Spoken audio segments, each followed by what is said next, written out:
Hi friends, fear, భయం ఇది మన శక్తియుక్తుల మీద మనకు సందేహం కలిగేలా చేసి మనల్ని నిర్వీర్యం చేసే ఒక వైరస్ లాంటిది.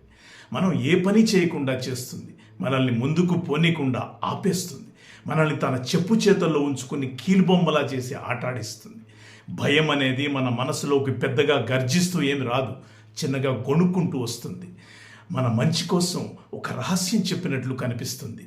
మనల్ని ధైర్యంగా ముందుకు పోనీకుండా ఉండడానికి ఒక కారణం వెతికి చూపిస్తుంది. మనతో రీజనింగ్ చేస్తుంది, లాజిక్ మాట్లాడుతుంది, ఫెయిల్ అయిన వాళ్ళ జాబితాను మనకి ఎత్తి చూపిస్తుంది.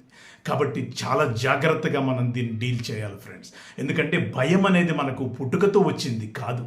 మన మనసులో పెద్దలు, చుట్టుపక్కల వాళ్ళు, మన పరిచయస్తులు, మనం పెరిగిన పరిస్థితులు, మన చుట్టూ ఉన్న వాతావరణం ఏ ప్రయత్నం చేయకుండా తమకు ప్రవేశం లేని ఫీల్డ్ గురించి తమ అభిప్రాయాలను చెప్పి మన మీద రుద్దాలని చూసే కొంతమంది పెద్ద మనుషులు మనల్ని ఉన్న చోటనే కూర్చోబెట్టేటట్లు చేస్తారు.